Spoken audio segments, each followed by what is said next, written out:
We'll get underway. Good evening. My name is James Cannon. I have the distinct privilege to serve as your moderator for this special town meeting. Please rise and join me in reciting the Pledge of Allegiance, and then please remain standing. I pledge allegiance to the flag of the United States of America and to the republic for which it stands, one nation, under God, indivisible, with liberty and justice for all. I ask that you remain standing for a moment of silence to mark the passing of Greg Honorato, a town employee since 2004 and most recently IT director. He passed away last Tuesday unexpectedly.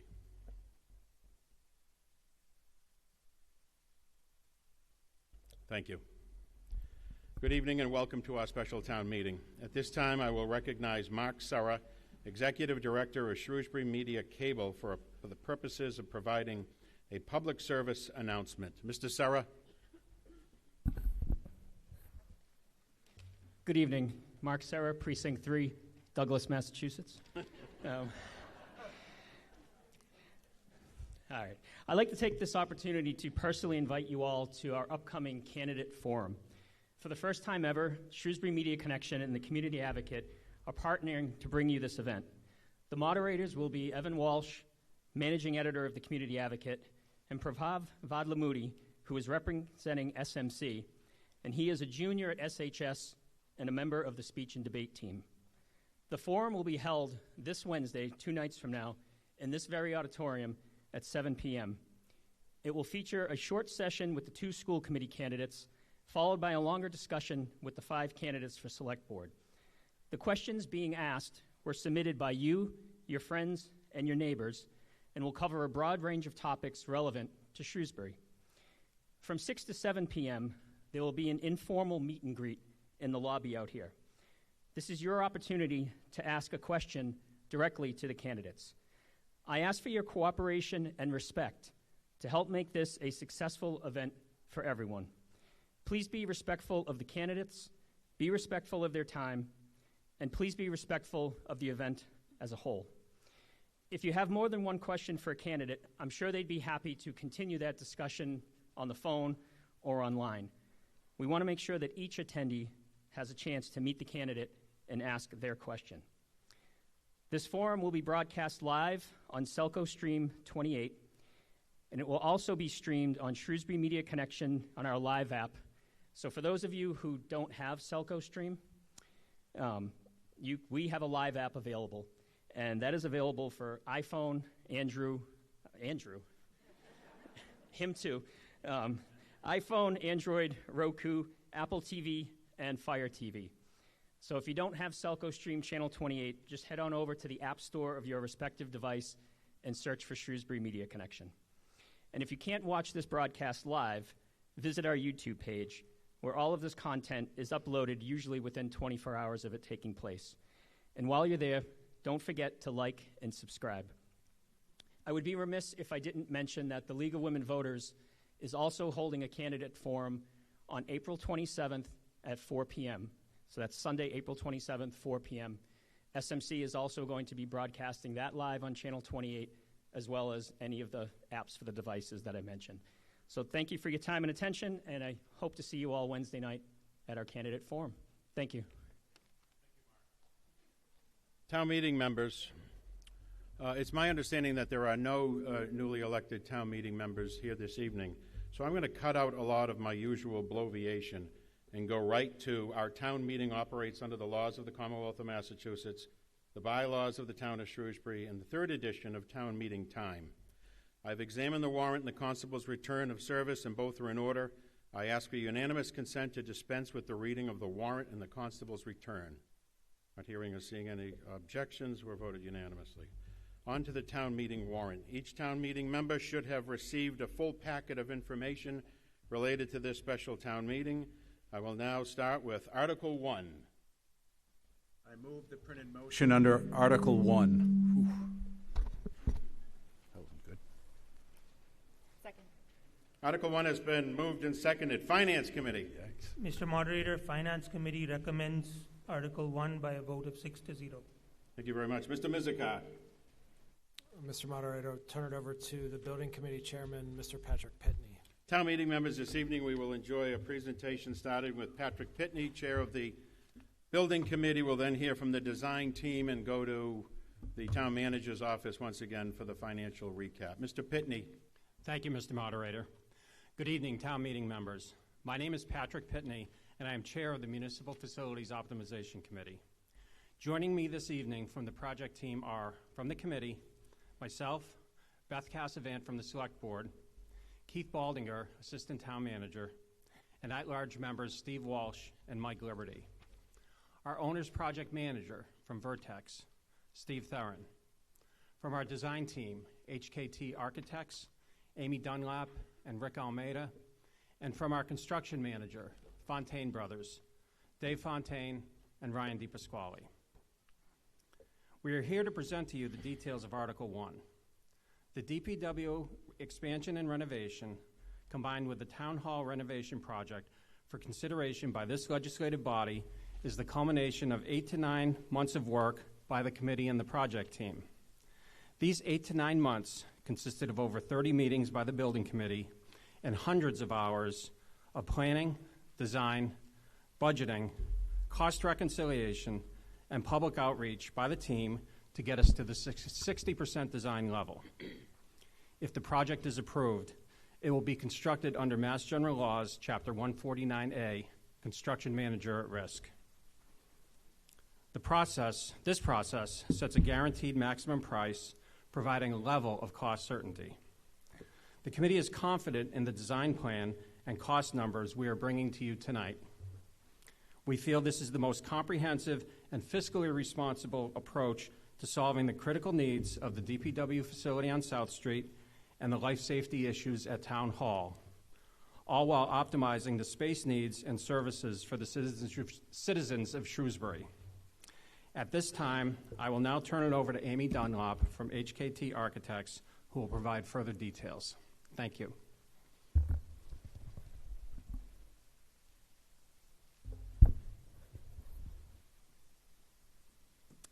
Good evening. So the DPW currently operates out of 3 different buildings at 205 and 211 South Street.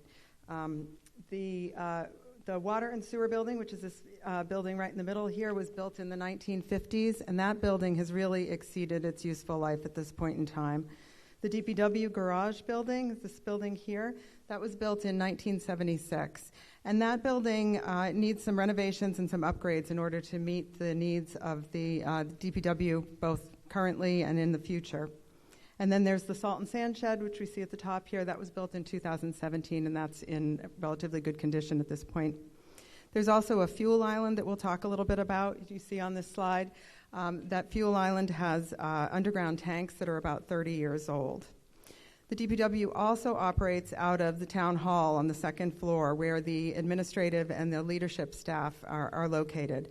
And that poses a number of challenges for oversight and for communication when the leadership and administration staff are in one location and the operations staff are at another location.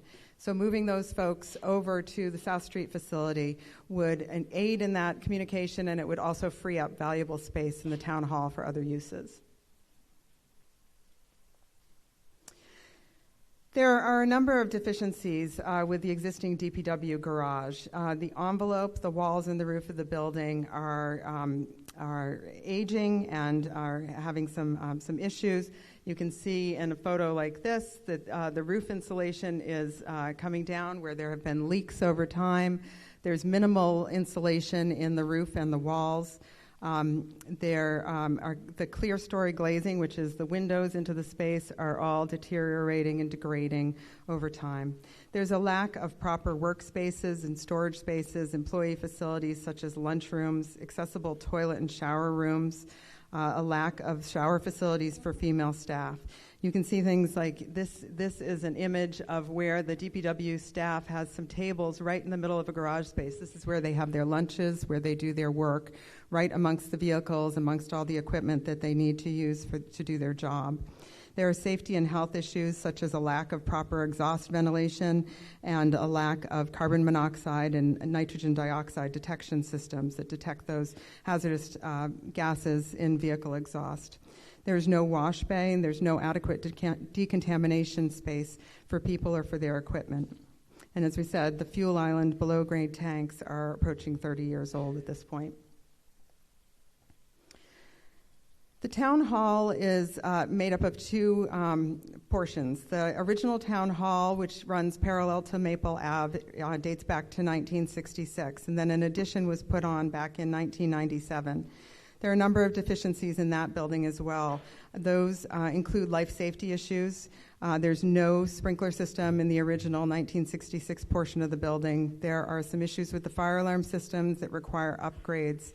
There are places where exit signs are controlled by on and off switches rather than by an emergency electrical system. There are spaces that don't meet current accessibility standards and codes. There are toilet rooms that lack clearances and fixtures to meet accessibility standards. There are transaction counters where the public goes to interact with staff that don't meet the required clearances for someone approaching in a wheelchair. The entrances and the walkways have issues for people with mobility issues as well. The sidewalks are degraded. They have improper slopes in some places. The surfaces are uneven. There are places where the entrances or the emergency exits into or out of the building have steps or do not have concrete pathways to guide people out of them to safety in an emergency. The HVAC system is 28 years old. It's inefficient, it's aging, it's at the end of its useful service life. The lighting doesn't meet current energy code standards. And there's some asbestos in the ceilings and in some of the flooring. So when any of this work is being done, there will be the need for abatement at that time. And in general, the space is just overcrowded. There is a lack of meeting space. There's a lack of storage spaces, a lack of space for people to do the jobs they need to do. So the design process starts with a process that we call programming or space needs assessment. And this is when the design team goes in and they start meeting with the staff in these buildings to figure out what their current and their future needs are going to be. And that happens through a process of observations and interviews. We always go in and we want to learn about the workflows. We do buildings like this all over the Commonwealth, as other architects do. And we see similar spaces from building to building, but everyone's operations are a little bit different. And through that programming process, that's where we learn how these people do their job and what they need in order to support their job. We then take that information and we compare it with industry standards and best practices, and that's how we start to come up with a list of spaces and requirements for those spaces, both in terms of size, in terms of specialty equipment that go into them. This is a really collaborative process that happens between the design team and between the staff who are working in these spaces day to day. At the same time, there was an assessment done of Town Hall, and that was to determine what the life safety, accessibility, and HVAC systems upgrades were needed. And from there, conceptual plans are then developed. And we're always looking at the constraints that existing buildings are posing and trying to figure out what the opportunities are. How can we look creatively at these spaces and make the most of what's there to meet the needs in the future? We start to test the program. We start to look at adjacencies. And again, this is a very collaborative process where plans are put in front of the end users and town staff over and over again to make sure that they're going to meet their needs well into the future. And at the end of this work, a budget estimate is developed. Our firm, HKT, was brought on just after this process in November 2024. We were brought on to continue the work of the previous designer and bring those conceptual designs that were done through to construction documents, the 60% construction documents, and the estimate that is being presented. Our team conducted analyses of the existing sites and buildings. We developed plan and exterior design options, working with the town staff and user groups to ensure the projects met their operational needs. From there, we moved into design development, which is when we start to look more closely at details such as HVAC systems, exterior and interior material types, and other details. And then we move into construction documents where we develop detailed drawings and specifications that will be used in bidding and construction. And with the CDs at the 60% completion, that's when we did a cost estimate, both with our independent cost estimator that works for the design team, and then Fontaine Brothers, the CM, was brought on board, and they did an independent estimate. The two estimators got together with the design team, and they did a reconciliation to make sure that they were all seeing the same things in the documents, in the market conditions, and that we were all in agreement for what the projected cost of the project would be. Having the CM on board really helps, as Pat said, to have a level of certainty at this point. Fontaine will continue working with the design team moving forward, discussing cost implications of all future design decisions, and ultimately developing a guaranteed maximum price for the project to avoid any overruns.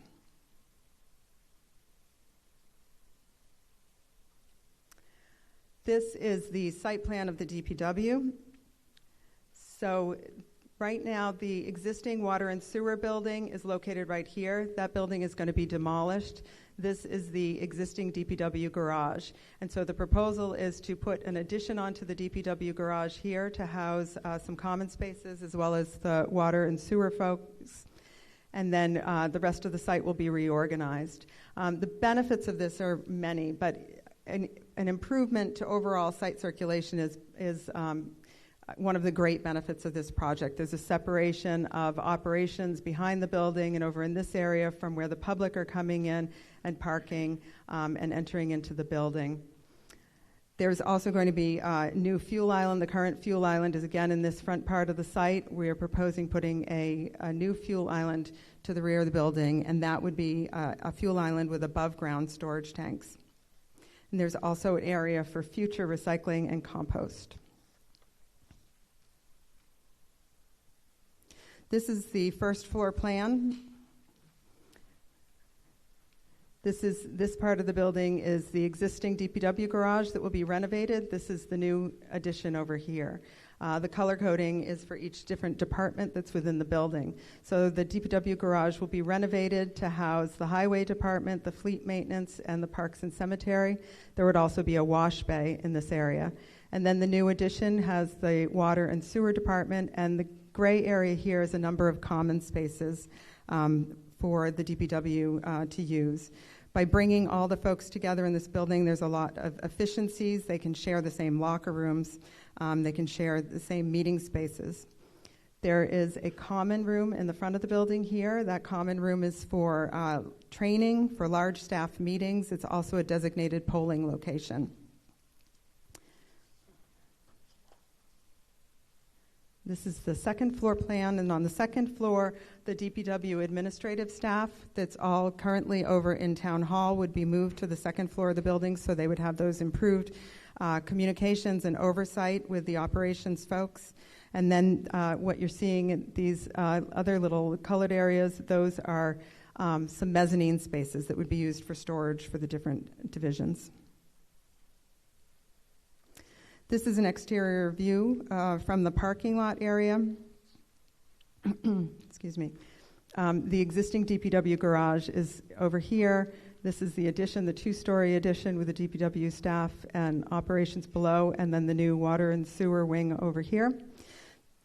The materials include a concrete masonry unit veneer that was chosen to closely resemble the existing concrete masonry veneer on the existing DPW garage. The dark brown color is an accent metal panel siding, that accents and emphasizes the main entrance into the building. The windows are all high-performance thermally broken aluminum frames with triple glazing to meet the Massachusetts Energy Code requirements. And then there is some horizontal clear-story glazing into the garage space to bring some natural light in there that mimics the clear-story glazing in the existing garage. This is another view from the west as you enter into the building.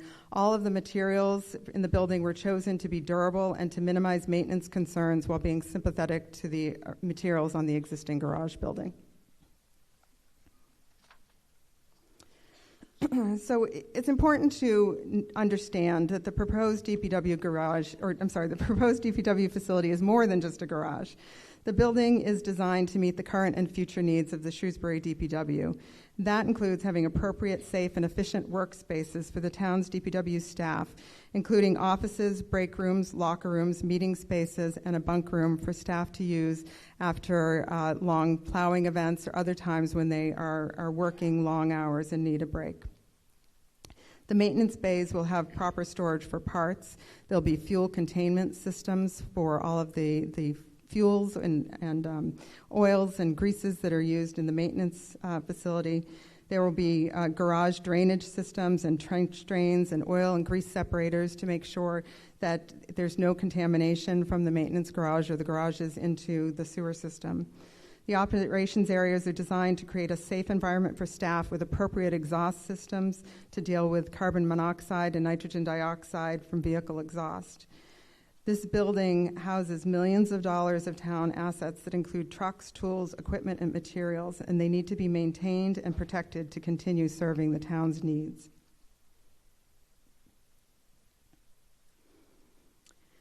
At Town Hall, the renovations include upgrades to meet ADA accessibility requirements, including renovations to toilet rooms, transaction counters, millwork and cabinetry, and building entrances and walkways. Life safety systems will be updated, including extending the sprinkler system into the original 1966 portion of the building and upgrading the fire alarm system. The HVAC system that was installed in 1997 will be replaced with a more energy-efficient electrified system. Lighting will be upgraded to energy-efficient LED light fixtures. And through these renovations, asbestos in the ceiling and flooring will be abated.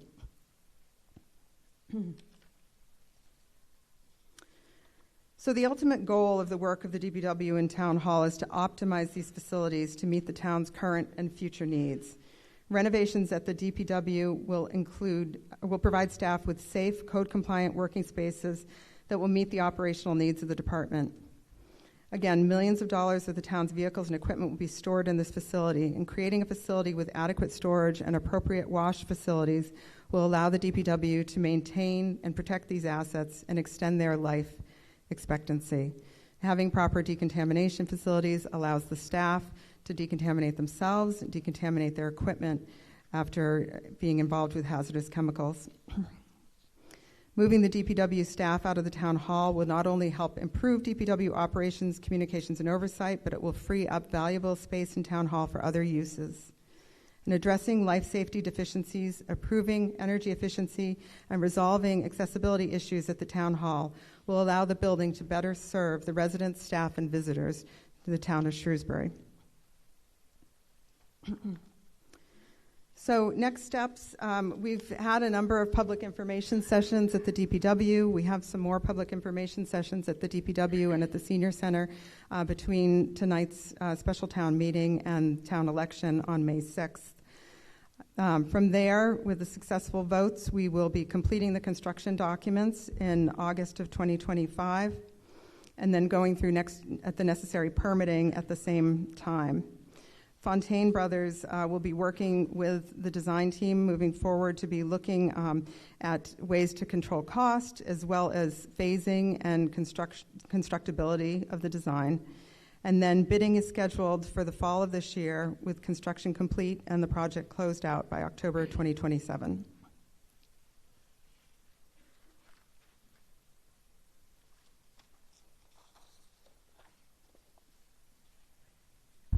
Thank you. Mr. Snowden. Good evening, everyone. David Snowden, Assistant Town Manager for Administration and Finance. Looking forward to, at this point in time, going over some of the financials related to this project to provide a good summary for everyone in attendance tonight. Looking at this first slide here, we have a pie chart that represents both the DPW garage portion and the town hall portion of this project.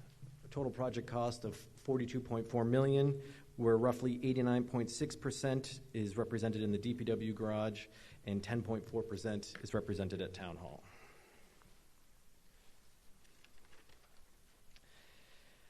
If we were to further dig into the pie that's related to town hall, we can see that it's broken out into two major chunks as well. We have the renovations at 36% and the life safety upgrades, which are about 63.7%.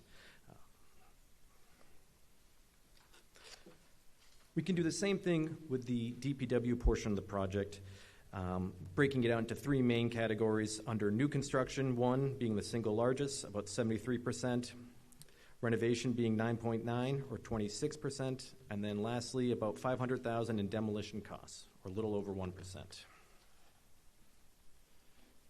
So that's helpful, but it's really important to understand how that actually impacts all of the residents and all of the taxpayers in Shrewsbury. So right now, we're going to take a quick snapshot at what the average single-family tax bill looks like. The tax bill affords the town to operate and do a number of things like supporting educational costs, supporting municipal costs, shared operating costs, and then lastly in the red box, about 8% of the tax bill is associated to the exempted debt. And that's what we're really going to be focusing on tonight, is the exempted debt portion of the tax bill and how this project impacts that. So at this point in time, the average single-family home value is about $706,000, and with the tax rate in FY25 of $12.04, that is an annual tax bill of $8,511, rounded. And again, we're going to be looking at this debt service portion. About $707 of that tax bill is associated with excluded debt service. On this slide, we have a projection of the debt service schedule from fiscal year 25 through 36. And what we're seeing is a declining trend in the tax bill portion that's related to the debt service. So we start with the $707 in fiscal year 25, and by fiscal year 36, the portion of the tax bill that's related to debt service has declined to $403.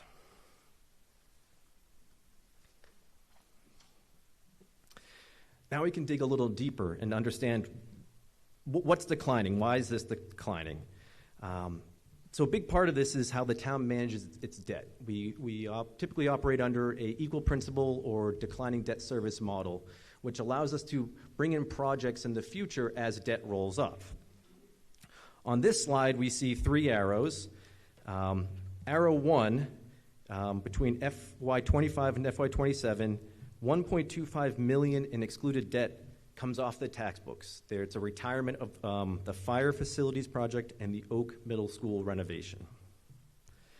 Between fiscal year 27 and fiscal year 32, $2.2 million of debt rolls off the tax bill, and we retire the Sherwood Middle School renovation project. And then finally, the last project that is going to be retired would be the portion of the library project and the second borrowing, and that's about $500,000 that rolls off. Over the course of this time frame, about $4 million in debt rolls off or is retired from the tax bill. All right. So that was just a quick view of what the single-family tax bill looks like. Now we're going to provide a table here that shows you a couple different home values. We have 25% of home values fall under $584,000. The average, as I mentioned earlier, is $706,000.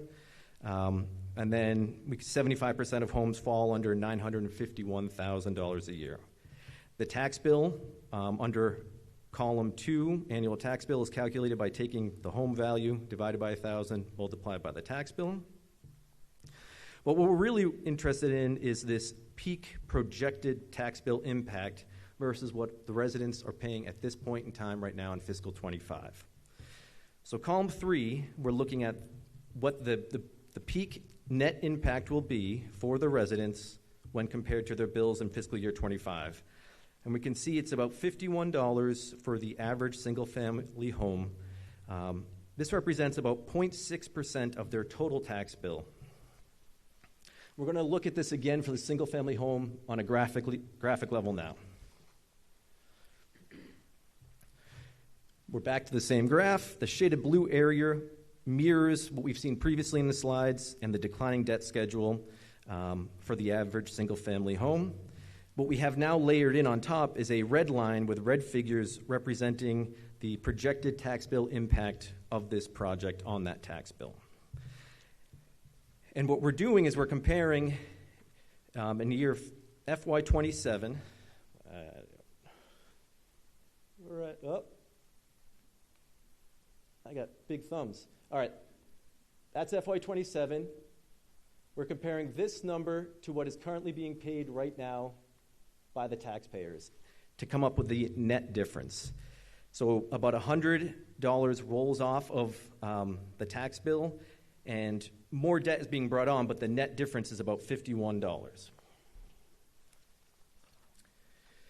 If we were to look at this on the utility rates as well, we're going to see the impact of this project on those individual utilities as well. So we have 4 consumption brackets, 8,000, 12,000, 17,000, and 30,000. This represents roughly 25, 50, 75, and 90% of the consumption per quarter throughout town. So the vast majority of residents, the average, use about 12,000 gallons of water per quarter. Their current average quarterly bill for water would be $75.28. And then there would be an additional $164.81 for sewer, for a combined quarterly bill of about $240. Now, the portion of the rates that is associated to securing revenue for the interest of this project is represented in these dollar amounts here. So roughly $1.70 per quarter on the water bill and $5.13 per quarter on the sewer bill will be needed to cover the costs of this debt service and this project, which is about $6.83 per quarter, which is about $28 a year. Turn over. So for our final element of the presentation this evening, Mr. Mizikar.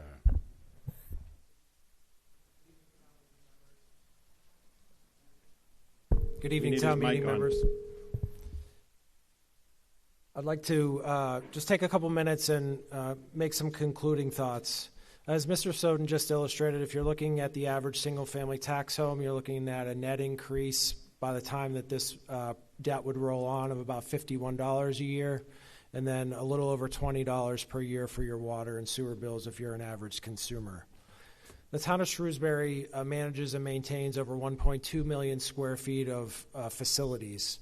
That ranges across our educational programming, municipal facilities, all aspects of our operations. So there's always a project that's on the horizon. As we all know, recently we replaced the Beale Elementary School from the town center to 214 Lake Street. We replaced the early 1970s police station with a new facility at the municipal campus. Since that time, not only have we been planning for this project, but we wanted to take the opportunity to look further into the future to ensure that we're spacing projects out. When we took on the Beale Elementary School project, it was followed really close behind by the police station project, which created a year-over-year impact on tax bills. So the select board has requested that as we look at this in the future, that we avoid back-to-back tax bill increases from major facility improvement projects. So everyone knows that this evening we're talking about this facilities optimization project with the DPW and the town hall, and the school committee and the select board have been working in partnership with the MSBA to consider a project for the expansion and renovation of the high school.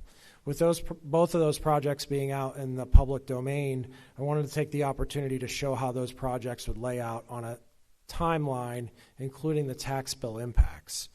So here we are in April of 2025, asking for a borrowing authorization for the facilities optimization project. A high school borrowing authorization, if that project were to continue to move forward on its current track, wouldn't occur until October of 2027. The tax bill impact for this project, as Mr. Snowden illustrated, wouldn't happen until January of 2027, when those tax bills are updated for fiscal year 27. And if the high school project were to continue to move forward, that tax bill impact wouldn't happen until January of 2030, or 3 years after this project rolls on. So we've tried to space the projects out to avoid the successive years of significant tax increases that happened with the police station and the Beale Elementary School project. And again, these projects are spaced out over a 3-year period. I am using the most aggressive schedule associated with the high school that we're aware of. The MSBA process has a bigger window of time, meaning that that project may not move forward until 2028 and 2031, respectively, if you were to adjust that timeline. So we want to take the opportunity to talk about our performance and capital facility improvements. We looked back over the last 15 years of significant capital improvements that this town has invested in and how we've managed them. From a financial standpoint, what you see on the screen is, on average, 85% of the costs that were asked of this body were spent, and 15% of the costs were avoided. We've had the opportunity to put together another successful project team for this project like we had in all these projects that I'm showing on the screen. And while I can't guarantee that we'll be able to meet the financial performance of these previous projects, it is our intent to work as hard as possible to mitigate and reduce any costs associated with this project that we can. We're really proud of the opportunity over these last 15 years that we've avoided almost $21 million in costs with this body, which this body has authorized, but we have not had to expend because of the diligent oversight of these projects. So when I think about this project, I know we've gone through a lot of line items, a deep financial analysis, and really looked at the programming associated. What I think we've missed so far is, what is DPW? We talk about those 3 letters so frequently, but it really means a lot. So what is DPW in Shrewsbury? You know, it's the engineers that work to protect our environment and make sure our built spaces are safe for when you go about your life. It's the highway crews that show up before dawn to manage daunting weather conditions so we can get where we need to go safely and efficiently. It's the people that care for our parks and cemeteries, preserving sacred spaces and joyous places where lifelong friendships begin. It's those public buildings that are safe, clean, habitable, thriving for education and other town business. It's the crews that make sure when you turn on your water that it's clean and safe, and when you put the trash out that it's gone by the time you get home. It's even the team behind the soccer field where your child scores their very first goal. DPW really makes life well run. Through this project, we're looking to better protect millions of dollars in town equipment. Without a proper facility, we leave those assets exposed to the elements, shortening their lifespan and increasing the cost for repair and replacement. The proposed project means safer and more responsive public services. Bringing DPW operations together enables efficiency, collaboration, faster response times, smarter use of resources, and it drives a more cost-effective operation. The combined approach with Town Hall is a more fiscally advantageous plan that reduces the burden on taxpayers. Doing this in one phase avoids isolated upgrade and higher cost of taking on separate projects. This borrowing proposal allows us to move forward without spiking taxes, without deferring critical needs, and without waiting till the problem becomes more expensive to solve. I want to thank the project team for all the work that they've done. I want to thank you for being here in advance for your questions, and we look forward to engaging with you this evening. Thank you. Thank you, Mr. Mizikar. With reference to Article 1, any comments or questions from town meeting members? Not hearing or seeing any? No. The gentleman right there on the aisle.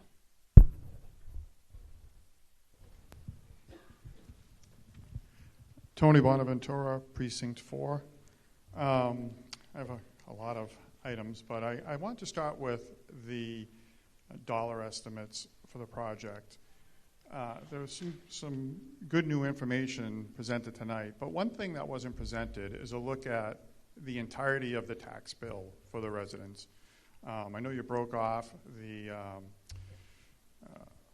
increase based on a debt exclusion alone, but what you didn't forecast in there was the already anticipated forecast of what the tax bill will look like in its entirety. So year to year there were increases. We're going to have a potential high school building coming up. What does that cost look like? And so what is that cumulative effect going to have on the tax bill? That information isn't there, which makes it impossible for me to make an educated decision for the people in my precinct. I don't know if you had any input on that. Mr. Mizikar. Alex, if you wouldn't mind going to slide 19.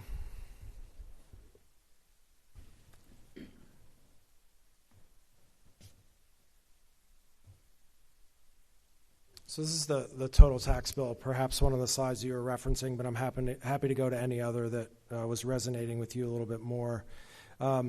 So this is the current tax bill as it sits right now. It was, if you have a home that's worth $706,928, it's the bill that you got in January.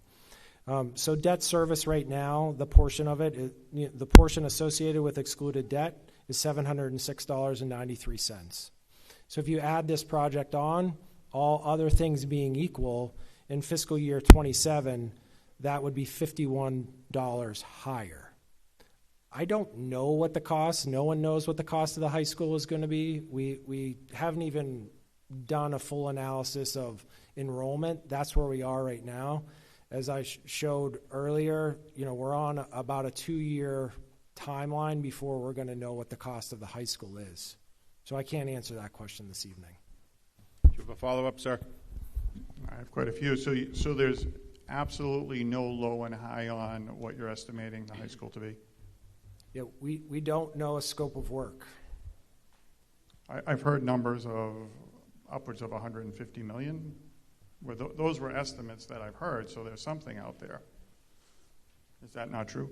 I mean, that was a preliminary estimate, but until we go through the project and develop a scope of work, I'm not committing a number to what the total cost may be. So, for me, I would like to. I know there are forecasts done in the finance committee meetings without the addition of the high school, which forecast what the potential tax bill may be, or the budget, which can be translated into the tax bills somewhat effectively, so that residents know what it's really going to look like. Like for 2026, the fiscal year 2026, we already have a budget pending. What is that tax bill going to look like? We have $8,500 here. What is the baseline going to be before these increases? Sure. Yeah, I can speak to that. I mean, there's a lot that goes into it because I don't know what the average single-family home value is going to be. So, the estimate that we have based upon the current budget right now is the bottom line tax bill would go up about $250 year over year. Sir, we'll come back to you after others have had a chance. Further comments or questions with reference to Article 1? Yes.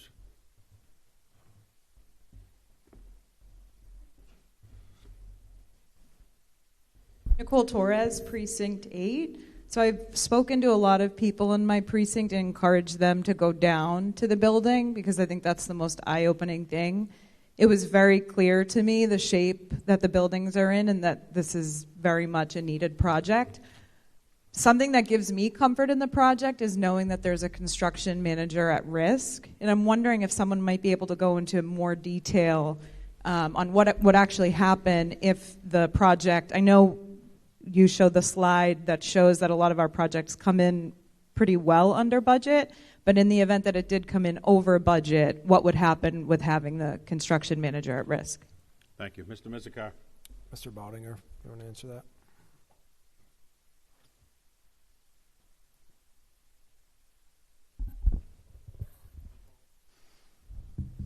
Keith Baldinger, Assistant Town Manager for Operations. So with construction manager at risk, bringing them on early, they give a guaranteed maximum price. So the process now, with through the estimating process that we've gone through, Fontaine Brothers is comfortable with this budget. This budget will not get higher. The plan is to keep it will stay lower because they have to give us a guaranteed maximum price in the fall. Does that answer your question? Follow up? No, you're all set. Okay, further comments or questions right here in the middle. Thank you, Keith. Mike Burns, Precinct 2.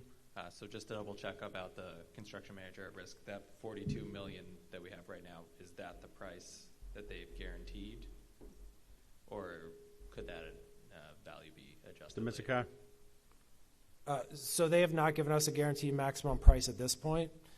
That is the all-in budget that we have that they've participated in. So those plans will be to continue, the plan would be to continue to refine the design until 90% design or 100% design by August, and then they'll give us a guaranteed maximum price.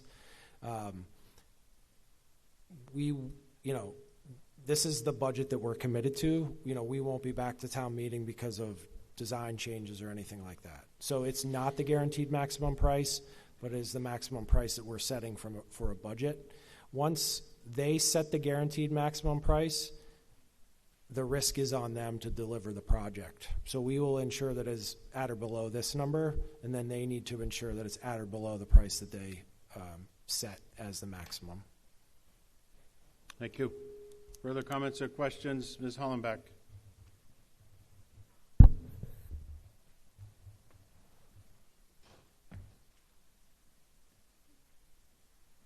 Melissa Hollenbeck, Precinct 9. So the question I have is, how did we calculate the water usage rates for this? I got some pluses and minuses for it. So if residents decide to actually conserve water, then that rate's going to go down. The other thing is, I know a few years ago at town meeting we had a really big discussion about having high users pay higher fees or extra things. So I just want to know what your logic was behind this. I mean, I personally think people who use a lot of water should be paying more. So how did we go into this? Mr. Snowden. No.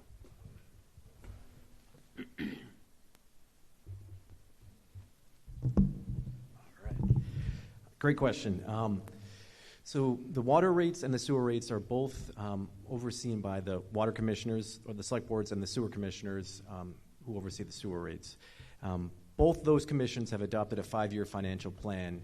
The sewer rates, most recent one, ended this year, and the water has about 2 or 3 more years left.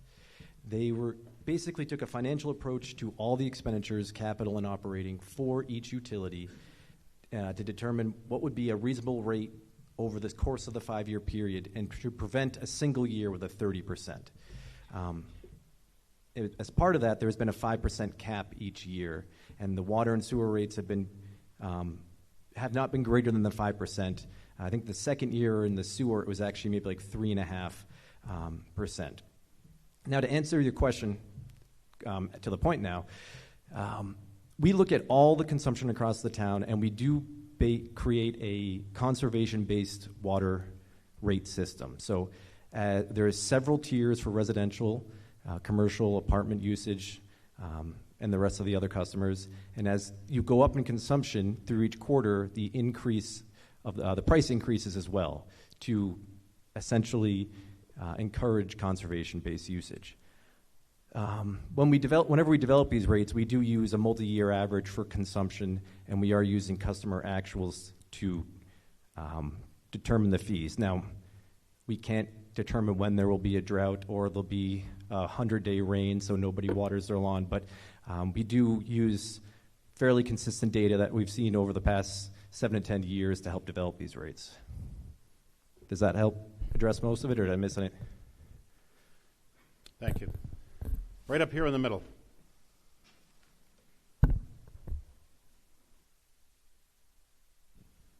Hi, Naveen Jain, Precinct 4.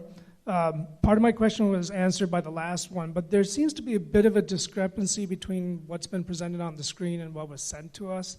In particular, on this screen, the numbers don't match, and I'd like to understand a little bit, if you could explain. Like, for example, that last column is different from what we were sent. Mr. Snowden. I'd like to apologize. That was my error. What you were seeing in your packets was actually the 5% increase for each utility, and not just the project's portion of that. So the water and sewer commissioners voted the 5% aggregate increase for both utilities, and what's in the packet is representing that. The numbers here are showing you what this project portion of that increase would be. So the project is not adding 5% onto the utilities. The project is adding a percentage of that on there. Percentages? What's the difference between the two? It's tough to show on the screen. It was about 1.5% on total across all customer classes. But again, because we have a conservation-based rate system, you probably noticed in your packets that it was like a 3% at the lower tier, and it was higher as you went farther up in the usage. So it won't reflect well on this screen, but it's about a 1.5% across all utility customers. Okay. Follow up? Not on that, but I have one more question. 2 quick comments. There were a couple other slides that didn't match. For me, I don't need to go into details, just wanted to point it out. I do want to thank the MFO committee for the work they've done and everything that's been presented to date. I'm still not sure where I want to go, but I do have one question. If we vote no on this today, what happens with the Prop 2.5 on the ballot? Does that come off the ballot, or does that continue? Mr. Carr? That remains on the ballot. They're 2 separate processes. They're both related to the project, but not related to each other. Both parts are required to obviously move the project forward. So if we vote no here, but it's voted yes on the ballot, what happens next? We would likely bring it back for your reconsideration. Okay, thank you. Further comments or questions with reference to Article 1? Yes.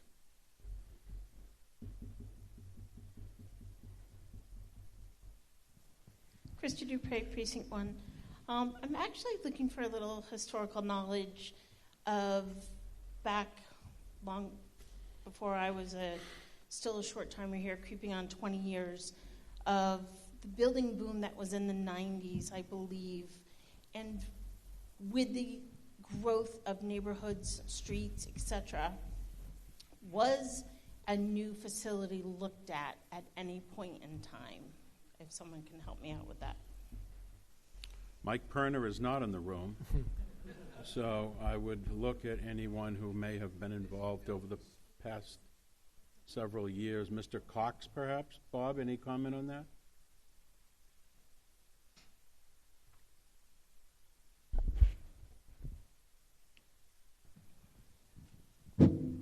As I recall, there was no formal look at the expanding either of those buildings, but we did always look at repairing them. John Knipe is here; he was the highway superintendent. We would work together and do repair projects on the various buildings, but no formal look at building something new or renovating. Bob was our director of public facilities for several years, shall we say. I should have introduced him at the beginning. A follow-up? Go ahead. Thank you for that answer. Follow-up. If I could kindly ask the slide be put up of the floor plan of the DPW building.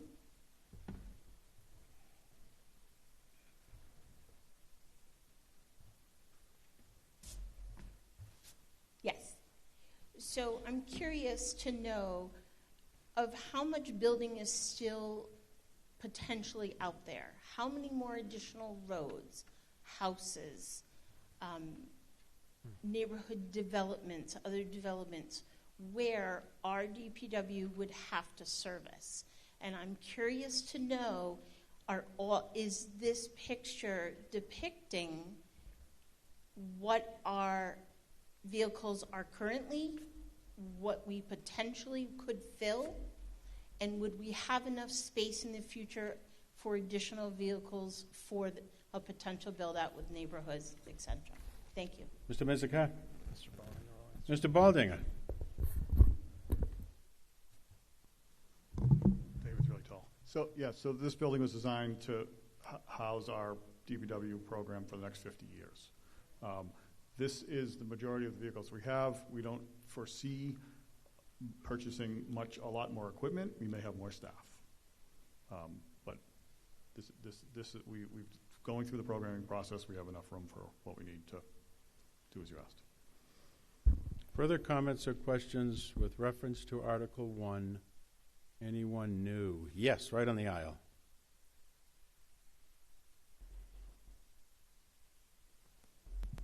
What's the rate of interest? Could you please identify yourself and your sure, precinct? Ann Ravica, Precinct 3. What is the rate of interest on the money that we would borrow? Mr. Mizikar? Thank you. We're using an estimate of 4%. We'll likely beat that when we go to the market, given our AAA bond rating. So we're conservative with that. Thank you. On our average tax bill slide that you put up, we have $706 that is debt service. What is our total dollar debt service per year?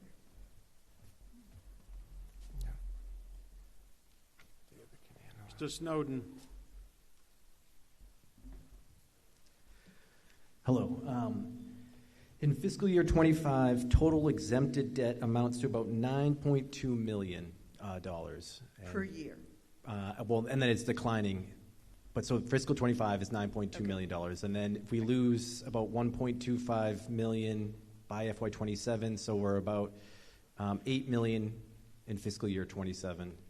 And by the end of the graph I showed at 36, we're down to about $5.2 million. Per year? No, that's the total amount. I just want to know how much money we pay in interest every year. Just interest, not the principal and interest? That's right. All right. I'll have to pull that up in 1 second. Very good. We'll get right back to you, ma'am, and then you can offer another follow-up if you need to.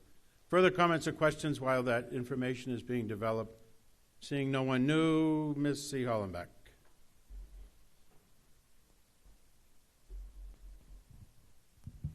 Missy Hollenbeck, Precinct 9. So some of the things I didn't see on here, solar panels and any electrical charging stations that might be for the new equipment. Again, we're heading into the 21st century. And then the other thing is that we kind of glossed over, it was, we all know this is my favorite, the recycling center.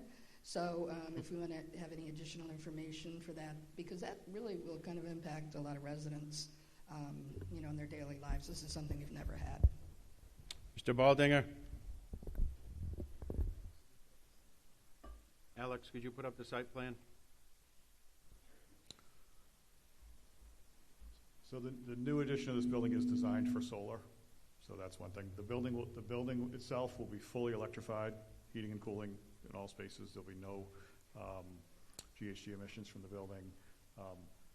The parking area will have EV chargers in it. It is required by building code to have that, but we will have them anyways. And then the building itself will have EV chargers in locations for town vehicles also. Did I answer everything? Oh, and recycling, I'm sorry. So the future recycling and compost area, so currently, as many of you know, you go there, you drop off your yard waste and your cardboard. Those are your only options. That's going to be a future area. It will be paved to accept a compost, but also what we hear from the community is they want the ability to recycle things beyond cardboard. So ultimately, through DPW, there'll be other opportunities there to recycle plastic or metal or other items at that location. All right, thank you. Now, David, do you want to answer the member's question? All right, now I understand. Sorry about that. Interest payments, about $2.8 million, and then they decline. Correct. Just 1 second for a microphone, please. I bring this up only to say that I'd rather get interest on my money than pay interest on my money.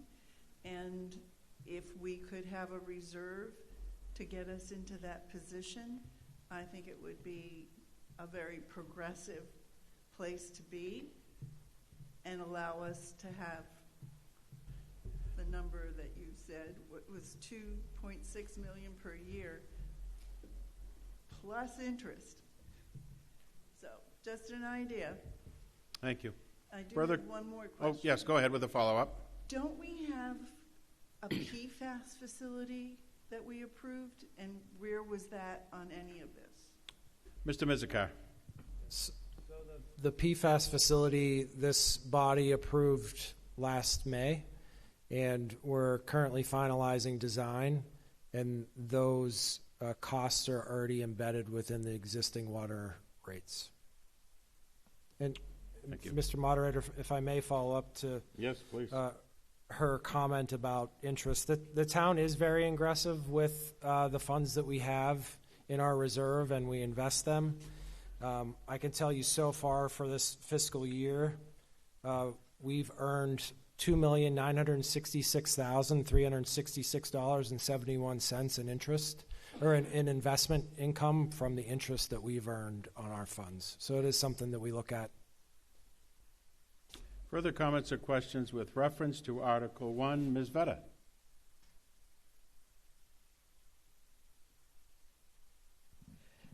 Judy Vedder, Precinct 9. I guess I'm a little uncomfortable in the fact that we're taking a little over $2 million out of free cash. Obviously, that is an opportunity lost within the operational budget.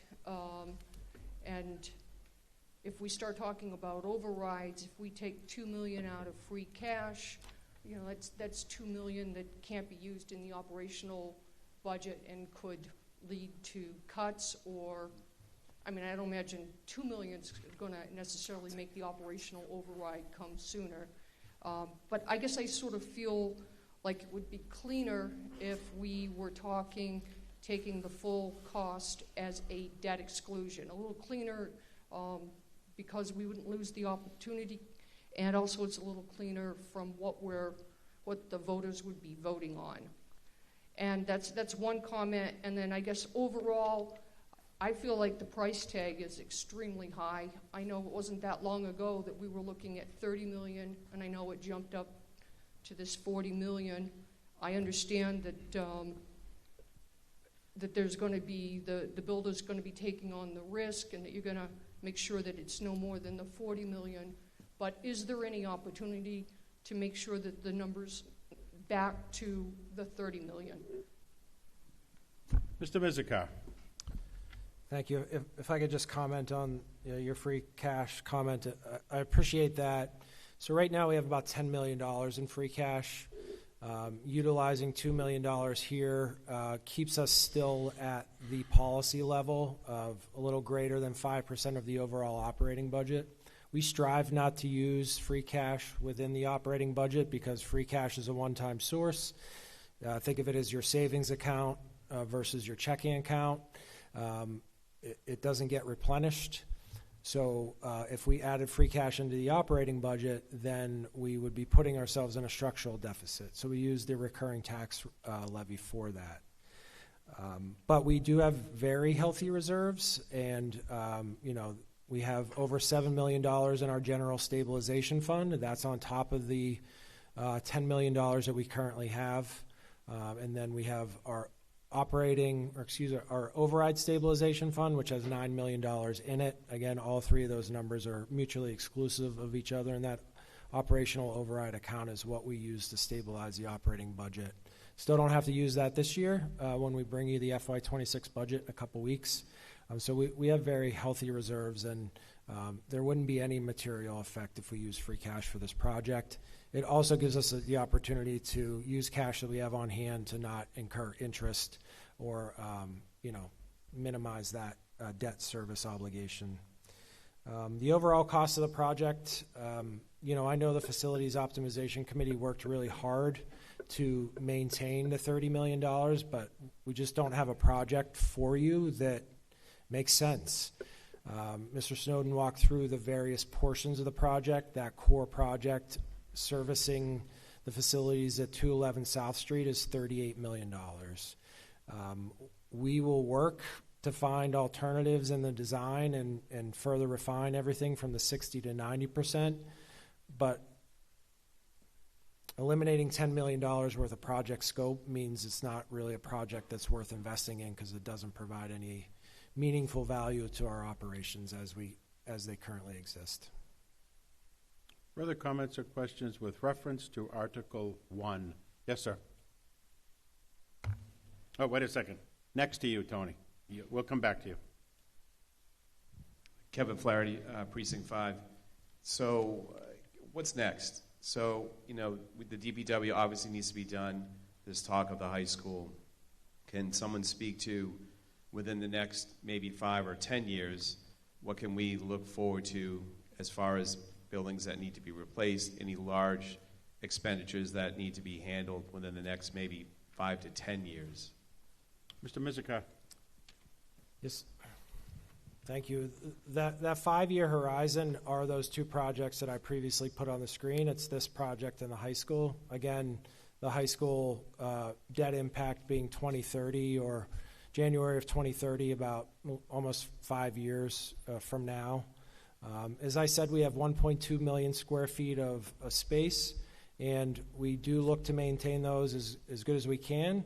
On average, if you look at all of our buildings that we have, we make an investment in those in the life cycle of about 30 years. So 5 to 10 years from now, we'll probably be looking at the 3 fire stations. The last time they were touched was 18 years ago at this point. So I'll never sit here and say that there's not another investment around the corner, but I do ask, as community members, that is what we're here for, to come together as a community to consider the investments that we need to continue to provide for the general services to the community.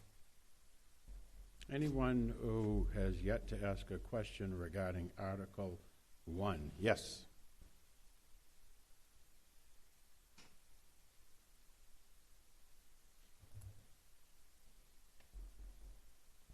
Maureen Harrington, Precinct 1. So I'd like to focus a little bit more on the town hall piece that no one's really talked about tonight. I have a couple of questions regarding why, this body and folks presenting here haven't perhaps looked at not doing that project at this time to scale back the cost that Mrs. Vedder brought up, considering that just a few months ago it was $30 million and has gone to $40 million. That's my first question. Mr. Mizuka? Sure, so that was looked at. Alex, if you could put the pie chart with the town hall on it.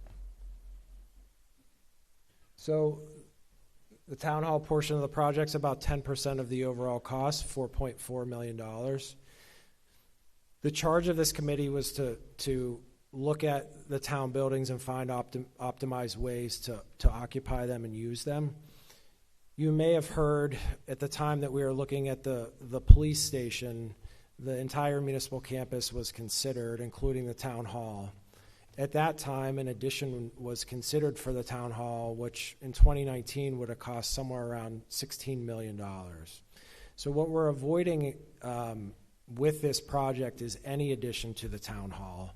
We're making $2.8 million investment in systems that will need invested in the next 3 to 5 years, regardless of this project moves forward. A little over 1.7 of the 2.8 is the heating, ventilation, and air conditioning system for the town hall, which is 27 years old, which is the last time it's touched. 30-year-old system. It will need to be addressed. We'd rather address it proactively and through a consolidated architect and engineering team rather than having to do it on an emergency basis, which will likely cost more money. I appreciate what you're saying overall and being able to reduce it, but it's really getting those outcomes that we would have had to spend, at least in 2019 dollars, over $16 million to get to by shifting the office space to the DPW, allowing better management oversight of those operations, and providing wiggle room within the town hall. The intended use of that space is to allow for the centralization of the school administrative and central office team, which will enhance their operations and allow for better across-the-board management of the education environment for our students. Absolutely. Mm-hmm. So in follow-up, are you saying that the space, once the DPW team would be moved, potentially, if the taxpayers agree to go forward with this in this community, that the school department would be taking over that space upstairs? Because there's been no mention of what that space would be used for. So not necessarily saying that the school department is going to move upstairs, but the room that we gain, which is about 4,000 square feet, would enable them to centralize their office space. So looking at the whole footprint of the town hall, that is the key thing that would change, would be the centralization of the services, the central administrative team for the school department provides, which is currently separated between the town hall, a little bit at the Beal Elementary School, and some at Parker Road Preschool. One additional follow-up, please. Go ahead. So last thing, it's been asked by a couple of different people here tonight, is regarding future projects. And I think everybody has that on their mind in thinking about the economic times that we live in and the impact that people are feeling with the increased rates in Selco, the increased rates in water and sewer right now, and then adding in this project. There's been no mention of the Selco project, of the movement that's going to be needed to consolidate and create a bigger space for them. And I don't mean the office staff, I mean the physical buildings. So where does that fall into the scope of things here? Is Mr. Selko here? I don't see him. So, Bob Holland, would you like to respond to that as chair of the Selco Commission? Selco's project will not be funded by the town. It'll be funded by Selco. So that's not going to be a change in anything we're going to come to town meeting for other than to get the property rights. Mr. Niscar, you agree that will go along with what we've been discussing? correct, right. No tax levy impact. That's correct. Okay. Thank you. Further comments or questions with reference to Article 1? Yes.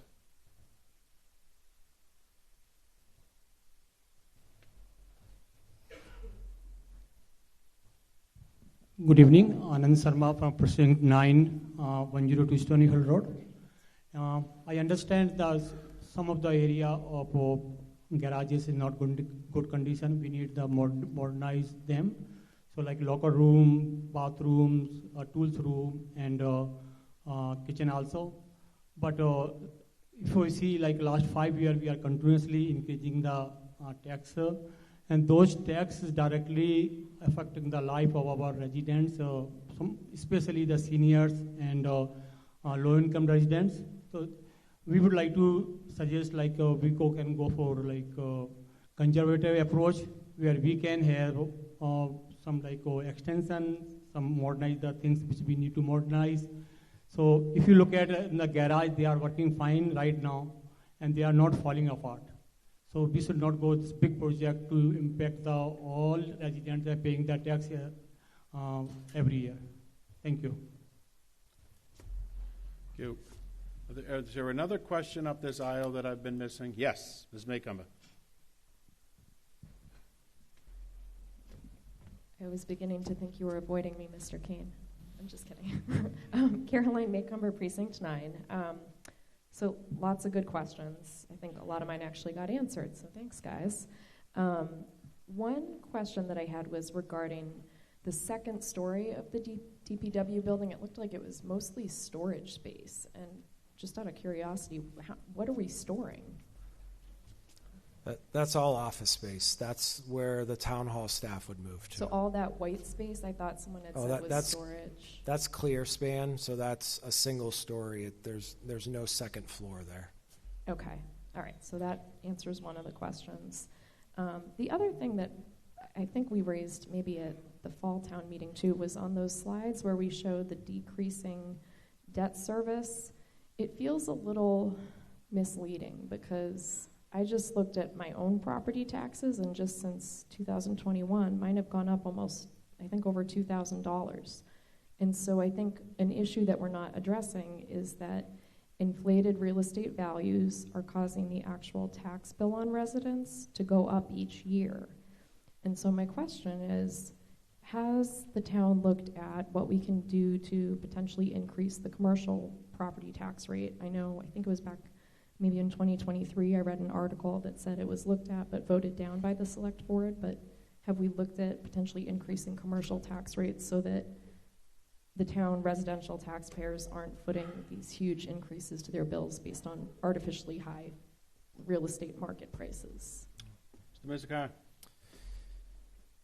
So when you look at the tax bill, the value of your home is your representative share of the bill, but if your home value increases by more than 2.5% in any year because of Proposition 2.5, the tax rate declines at an equal percentage. So the rapidly escalating market value of property within the community does not in and of itself increase the tax bill. If there was no new development in the community and property values increased 5%, the tax rate would have to go down by an equivalent to make sure that the tax bills didn't go up 5%. It would go down an equivalent of 2.5%. So I know that it's a little confusing, but that's what Proposition 2.5 does. It ensures that the tax levy, which is the end of the multiplication problem, can only go up by 2.5%, and then we look at the values of the home and find for the tax rate. So as far as commercial development, that is something that we're very interested in for the last 2 consecutive years, and that's the first time that from the data sets that I've looked at, the commercial real estate portion of new growth has exceeded the residential portion of new growth, which means that there's been more commercial value increase in town from new development than residential development.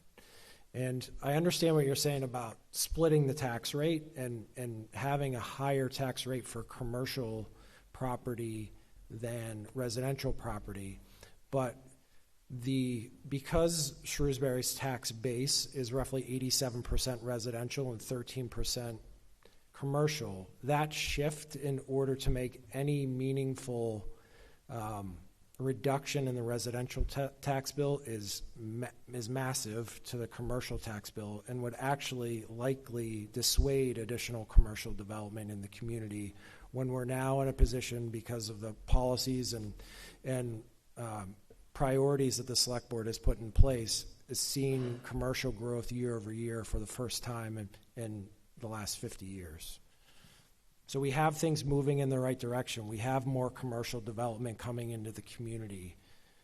We should allow that to continue and have a single tax rate as an economic policy. So follow up to that, I just question whether it's the type of commercial development that we're looking for, because all I've seen is warehouses and more warehouses, and I don't know, maybe we could look at within the commercial space, you know, there are desirable types of development, right? I look at something like Teamworks and Four Kicks and all those really nice sporting facilities where you could have a microbrewery and a restaurant and a coffee bar, places that would also generate revenue but not increase pollution. And so have we looked at, is there a way to do a graded commercial rate where we could attract the types of businesses that we want? Because I don't really think most of us want more warehouses and more trucks, but we would like sport facilities, we would like nice coffee shops and microbreweries. So I don't know if that's a possibility to look at splitting the commercial rate. Mr. Mizikar? You can't split the commercial rate within the commercial rate. You can have a different rate from commercial and residential, but you can't have different rates within the commercial industrial property sector itself. I agree with you. We'd love to attract more of those businesses, but I do want to talk about the warehouses. So there's been a lot of projects that have gone through the planning board that could have been warehouses that aren't, right? So Centec North was developed with the opportunity to be warehouses, and through staff's work with the property owners, they're not being used as warehouse. Repligen is the largest occupant of that, and they're a biomanufacturing company off of South Street. But sure, UPS. Bays, I'm sorry. Can I but finish? Hold on. Let the manager finish, and then wait, one more, and then we're moving on to other people. So UPS is currently under development on 50 Centec Boulevard. That's the only warehouse space that's actually under development in the community. And I will tell you, we're working with GFI Partners off of Clinton Street to find users other than warehouse operations for those facilities as well. That's great. I appreciate that. I will say I drive down South Street every day, and it looks like a warehouse because Sure it's does. mostly truck bays. So you're saying it's not? It's not a warehouse. No, Okay. I mean, it's Repligen. It's a really exciting company that has over 100,000 square feet there. Wuji Biologics has a space there. There's a staging and rigging company that occupies that. There's no like FedEx, Amazons that are operating from those facilities. Okay, that's great. And then my last question, and then I'll sit down, was did we do any type of like environmental impact study on the DPW space, like as far as, and I think you may have shown this in the fall, but a map to show the footprint of the old building and blacktop space on South Street versus like what it looks like now, and if it encroached on any of those like wetland areas behind it. Yeah. So quite simply, and if the project team needs to follow up and clean it up, that's fine. But the area that's paved now will be paved at the end of the project. The building footprints change.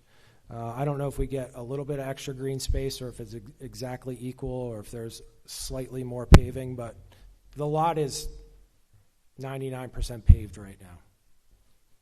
Comments or questions? The gentleman in white. Thank you, Mr. Moderator. Stephen Hess, Precinct 8. 2 comments. First, thank you to Mr. Pitney and the committee. Echoing the sentiment earlier, very nice plan. I think, second comment, the question at hand is, do we need this update to our infrastructure? We've all been there. I believe we do. I believe we need it now. I believe the scope is reasonable. I believe that another iteration will just increase cost and the taxes everyone's worried about avoiding. I believe town meeting should vote yes and put this issue immediately in front of the entire town to settle this once and for all. Thank you. Thank you, sir. Further comments or questions with reference to Article 1? Ms. Petrucci.